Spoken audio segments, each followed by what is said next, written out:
Hello everyone, आज मैं आप लोग के सामने जीव विज्ञान के 3 प्रश्न या 4 प्रश्न लेकर के आया हूं, जो कि बहुत ही महत्वपूर्ण एग्जाम के दृष्टिकोण से जो परीक्षार्थी 2026 में एग्जाम देंगे उनके लिए भी यह कारगर साबित होगा, और जो 2027 में देने वाले उनके लिए तो हम मेहनत करेंगे ही शुरुआत से, है ना। तो आप वीडियो में बने रहेगा अंत तक। अगर वीडियो पसंद आए तो चैनल को सब्सक्राइब एंड लाइक जरूर कीजिएगा।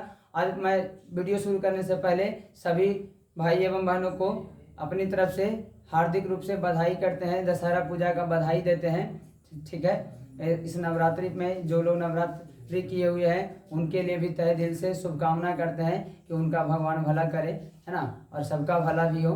तो चलिए मैं आज वीडियो को शुरू करता हूँ, है ना। तो पहला क्वेश्चन है एटीपी क्या है। एटीपी क्या है? तो इसका फुल फॉर्म होता है, एटीपी का मतलब एडिनोसिन, एटीपी का मतलब एडिनोसिन, बोलना है तुम लोग को भी, ध्यान देना अपना, ट्राइफॉस्फेट होता है। एटीपी का मतलब क्या होता है? फुल फॉर्म बताएंगे। एटीपी का मतलब, हाँ, एटीपी का मतलब एडिनोसिन ट्राइफॉस्फेट होता है, ठीक है। तो यह क्या है जो पूछा जा रहा है, किसे कहते हैं और क्या है में अंतर है ना। तो समझिएगा, एटीपी एक विशिष्ट प्रकार का यौगिक है। एटीपी एक विशिष्ट प्रकार का यौगिक है, क्योंकि नाम से पता चल रहा है एडिनोसिन ट्राइफॉस्फेट, ये सब अलग अलग चीज है ना। तो यह एक विशिष्ट प्रकार का यौगिक है जो सभी जीवों की कोशिका में क्या करता है, तो ऊर्जा का संग्राहक होता है। ऊर्जा का क्या होता है? संग्राहक होता है, वाहक होता है, मतलब ऊर्जा ढोने का काम करता है एटीपी, है ना। वाहक का मतलब ढोना, एक जगह से दूसरे जगह पहुंचाना। वाहक का मतलब क्या होता है? एक जगह से दूसरे जगह पहुंचाना, है ना। One place to another place, है ना, एक स्थान से दूसरे स्थान तक ले जाना, यही हुआ वाहक का मतलब। तो एटीपी क्या है? तो एटीपी का मतलब एडिनोसिन ट्राइफॉस्फेट होता है, जो कि एक विशिष्ट प्रकार का यौगिक है जो सभी जीवों की कोशिका में ऊर्जा का वाहक एवं संग्राहक होता है, ठीक है, ध्यान रखिएगा। इसी कारण से एटीपी को जानते हैं क्या कहते हैं? क्योंकि ऊर्जा ढोने का काम कर रहा है ना। क्या चीज ढोने का काम कर रहा है बाबू? ऊर्जा, है ना, एनर्जी। ऊर्जा को अंग्रेजी में एनर्जी बोलते हैं। इसी कारण से एटीपी को ना एनर्जी, एटीपी को करेंसी ऑफ एनर्जी कहते हैं। एटीपी को क्या बोलते हैं? करेंसी, समझिएगा ध्यान से, currency of energy, currency of energy.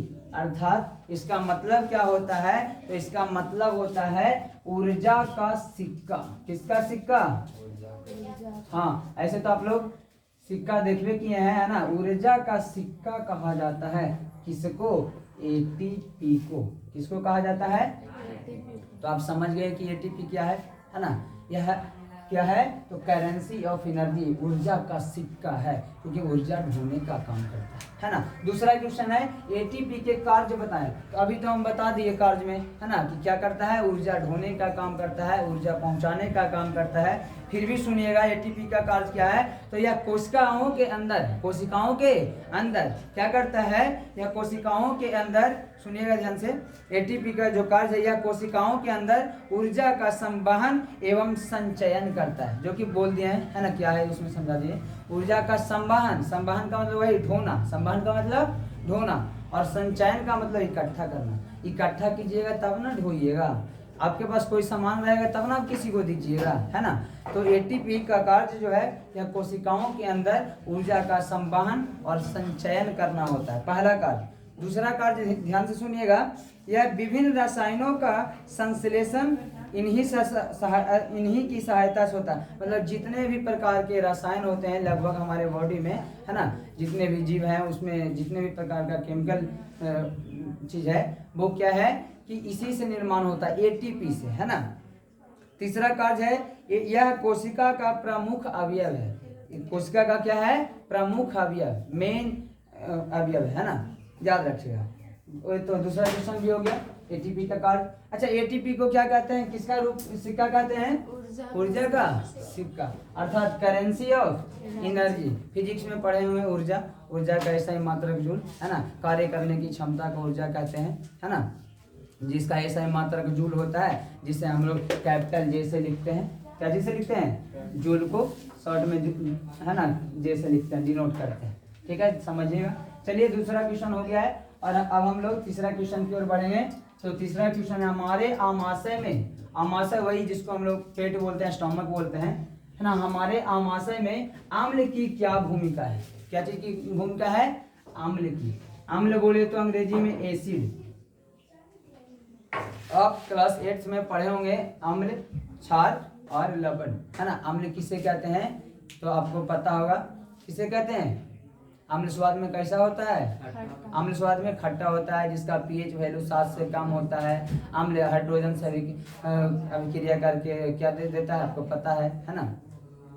धातु से अभिक्रिया करके हाइड्रोजन आयन देता है। इसी प्रकार से अम्ल का पीएच वैल्यू कितना होता है तो 7 से कम होता है। बार बार ऑब्जेक्टिव में पूछता है, नहीं तो देख लीजिएगा क्वेश्चन उठा करके। अम्ल का पीएच वैल्यू कितना से कम होता है? 7 से कम, ठीक है ना। अब जैसे सिरका अम्ल, एसिटिक अम्ल, इसका पीएच वैल्यू कितना हो जाएगा? 7 से कम होगा। और क्षार का पीएच वैल्यू 7 से ज्यादा होता है। क्षार का पीएच मान किससे ज्यादा होता है? 7 से। और लवण का, उदासीन का पीएच वैल्यू 7 के बराबर होता है। जैसे पानी उदासीन है तो पानी का पीएच वैल्यू कितना? 7 के बराबर है। पानी का पीएच वैल्यू कितना? 7 के बराबर, ठीक है, ध्यान रखिएगा। तो तीसरा क्वेश्चन है कि हमारे आमाशय में अम्ल की क्या भूमिका है। तो सबसे बड़ी बात, हमारे आमाशय में अम्ल भी पाया जाता है। क्या अम्ल बोले तो एसिड, हाँ अम्ल पाया जाता है, जिसका नाम है HCl। कौन सा अम्ल हमारे पेट में पाया जाता है? HCl। यदि HCl नहीं ना होगा तो जितना भी खाना खाते हैं ना बाबू, HCl का मतलब होता है हाइड्रोक्लोरिक अम्ल। आप लोग जानते हैं HCl का मतलब क्या होता है? बोलिए, हाइड्रोक्लोरिक अम्ल। यदि आपके पेट में, आमाशय में HCl अम्ल नहीं होगा ना तो आप जितना भी प्रकार के खाना खाते हैं वो कभी भी पचेगा ही नहीं, अर्थात अनपच हो जाएगा। कितनों इनो डालते रहिए, है ना, कुछ भी पीते रहिए, लेमू इनो, लेकिन कोई फायदा नहीं करेगा। क्यों? क्योंकि जब तक HCl अम्ल नहीं है आपके स्टोमक में, पेट में, आमाशय में, तब। इसीलिए आप इसकी क्या भूमिका है आप समझ सकते हैं। प्रतिदिन इसकी भूमिका है। देखते हो कभी कभी ज़्यादा भूख लग जाती है तो पेट खखोरने लगता है, वही HCl अम्ल का स्राव होने लगता है, निकलने लगता है। तो कहता है इंसान कि हमारे पेटवा में चूहा कूद रहा, वो चूहा ना कूदाखिन, वो HCl अम्लवा निकलाखिन। समझ रखिन ना बोल जे कौन अम्ल निकलता है? HCl अम्ल। उसी का स्राव होना शुरू होता है। स्राव का मतलब निकलना, स्राव का मतलब ये पीना वाला ना, है ना, स्राव, है ना, ये वाला स्राव निकलने लगता है। तो सबको लगता है महीने हमारे पेट में खखोर रहा भूखल, ऐसा बात नहीं है। तो हमारे आमाशय में अम्ल की क्या भूमिका है, HCl की क्या भूमिका है, आपको समझ में आ रहा होगा, है ना। आप लिख सकते हैं, इसमें अगर कोई दिक्कत है तो बोलिएगा। तो अम्ल हमारे आमाशय में क्या करता है? पाचन की क्रिया को में सहायता करता है, ठीक है। जितने भी प्रकार का हम भोजन करते हैं उसको पाचन करने में सहायता प्रदान करता है। और इतना ही नहीं, जितने भी प्रकार के हम लोग भोजन जो खाते हैं ना, भोजन जो करते हैं ना, आहार जो लेते हैं ना, उसमें कीटाणु भी लेते हैं। पता है कि नहीं पता? कोई ऐसा बच्चा है खेल रहा है, बिस्किट खा रहा है, भूइयां में गिर गया, लेकर के उठा करके खा गया, तो साथ साथ धूल कण भी तो गया ना, कीटाणु गया ना, तो उस कीटाणु को भी नष्ट करता है HCl अम्ल, हाइड्रोक्लोरिक अम्ल। समझा? इसी अगर कपड़ा पे गिरा देगा ना तो जल उठेगा बॉडी, कपड़ा बैक्टीरिया में रहता है ना अम्लवा, एसिडवा, और कपड़ा पे गिरता है तो जलता है कि नहीं जलता है? नहीं जलता है। उसी प्रकार से HCl से जल जाता है ना, यह अम्ल है ना। तो सोचने वाली बात है कि हमारे पेटवा कहाँ नहीं जल रहा है भाई?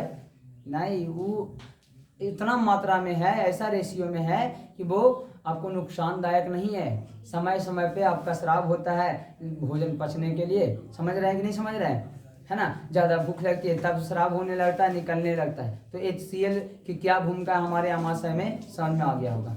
क्या है? तो भोजन को पचाने में सहायता करता है, और दूसरा कि जो भी भोजन करते हैं और उसमें कीटाणु भी जाता है तो कीटाणुओं को नष्ट करने में, बर्बाद करने में, खत्म करने में भी सहायता प्रदान करता है। चौथा क्वेश्चन है सहजीविता जीव से आप क्या समझते हैं।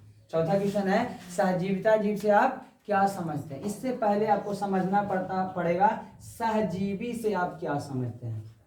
आप लोग पढ़े होंगे सह का मतलब साथ साथ, सह का मतलब साथ साथ। वही जीवी का मतलब जीव, कहने का मतलब जो एक दूसरे के साथ में रह करके, एक दूसरे के कांटेक्ट में रह करके जब दो जीव आपस में संयुक्त रूप से या आपस में मिलजुल कर करके अपना जीवन यापन करते हैं, उसे हम लोग क्या कहते हैं? सहजीवी कहते हैं। उसे हम लोग क्या कहते हैं? सहजीवी। सह का मतलब साथ साथ, तो कोई भी जीव अगर अकेला है तो वो सहजीवी नहीं है। अगर दो गो जीव साथ में है तो वह सहजीवी है। इंसान समझ सकता है क्या? मानव भी अकेले रहता है? नहीं, वो भी, उसका भी जोड़ा लग जाता है। 7 फेरों की सातों वचन, प्यारी दुल्हनिया निभाएंगे, है कि नहीं? उसी प्रकार से इसमें भी, जीव में भी दो, कम से कम कितना जीव? 2। यदि 2 जीव साथ में हैं तो वह सहजीवी जीव कहलाएंगे।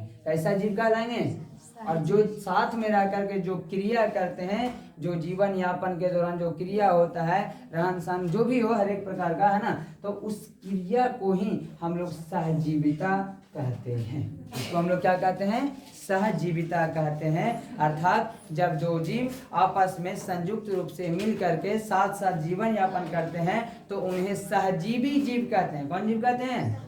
कौन जीव कहते हैं बाबू? सहजीवी जीव कहते हैं। तथा इस क्रिया को, है ना, इस प्रक्रिया को या इस घटना को सहजीविता के नाम से जानते हैं या सहजीविता कहते हैं, है ना। इसी प्रकार पोषण सहजीवी पोषण कहलाता है। जैसे लाइकेन एक सहजीवी पौधा है। कोई क्वेश्चन पूछता है कि लाइकेन कैसा पौधा है? सहजीवी पौधा है। कैसा पौधा है? जिसमें एक कवक तथा एक शैवाल साथ साथ रहते हैं। अब बताओ, जब हम बोल दिए कि लाइकेन सहजीवी पौधा है तो लाइकेन क्या अकेले जीव है? उसके साथ 2 जीव होगा ना, तो वही दोनों जीव में एक जीव आपका कवक और दूसरा शैवाल, है ना। दूसरा एक अंग्रेजी में फंगस और एलगी। कवक को अंग्रेजी में फंगस बोलते हैं और शैवाल को अंग्रेजी में क्या बोलते हैं? एलगी बोलते हैं। क्या बोलती हैं? एलगी। तो कवक और शैवाल मिल करके दोनों जीव सहजीविता करते हैं, है ना। सहजीविता कहलाएंगे लाइकेन पौधा में। लाइकेन एक प्रकार का पौधा है। क्या है? यहाँ पे एगो 2 अलग से हम ऑब्जेक्टिव बता देते हैं, 2 ठो। जिस प्रकार से ऊर्जा का सिक्का एटीपी को कहते हैं ना बाबू, है ना। खत्म हो गया, चारों क्वेश्चन का जवाब मैंने दे दिया। जिस प्रकार से, है ना, ऊर्जा का सिक्का एटीपी को कहते हैं, ठीक उसी प्रकार से, है ना, कोशिका का ऊर्जा घर। किसका ऊर्जा घर? किसको कहते हैं? जानते हैं क्या? कोशिका का ऊर्जा घर किसे कहते हैं? माइटोकॉन्ड्रिया को, है ना। या कोशिका का ऊर्जा गृह, बात एक ही है ना, माइटोकॉन्ड्रिया को। दूसरा क्वेश्चन है कि आत्महत्या की थैली। दूसरा क्वेश्चन क्या है?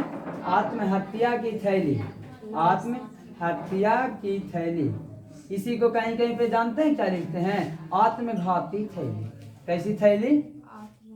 तो क्या उसमें आत्मा को मार करके रखा गया है? नहीं, ऐसा कहा गया है ना। आत्मघाती थैली लाइसोसोम को कहते हैं। किसको कहते हैं बाबू? लाइसोसोम को। अच्छा, इस लाइसोसोम का खोज जानते हैं कौन किए थे? डी डुबे किए थे। कौन डुबे? डी डुबे, ना कि ले डुबे। डी डुबे, है ना, कहीं पे डी भी लिख देता है। डी डुबे लाइसोसोम की खोज कौन किए थे? खोज, इन्वेंशन, खोज कौन किए थे? डी डुबे लाइसोसोम की। किसको आत्महत्या की थैली कहते हैं? लाइसोसोम को। कोशिका का ऊर्जा घर, यहाँ पे लिख देते हैं, है ना। कोशिका का कौन घर? ऊर्जा घर। किसे कहते हैं? माइटोकॉन्ड्रिया को, है ना, माइटोकॉन्ड्रिया को। कोई दिक्कत? चलिए, तो अगर वीडियो पसंद आया होगा तो चैनल को शेयर, सब्सक्राइब एंड लाइक करना नहीं भूलिएगा। और हाँ, अगर वीडियो पसंद नहीं आता है, अगर समझ में नहीं आता है तो बेधड़क सब्सक्राइब को अनसब्सक्राइब करिए, है ना, और लाइक नहीं डिसलाइक मारिए, उसमें हमको कोई फर्क नहीं पड़ता है। यदि समझ में आता है तो लाइक कीजिए, सब्सक्राइब कीजिए और मिलते हैं नेक्स्ट वीडियो में। Thanks for watching.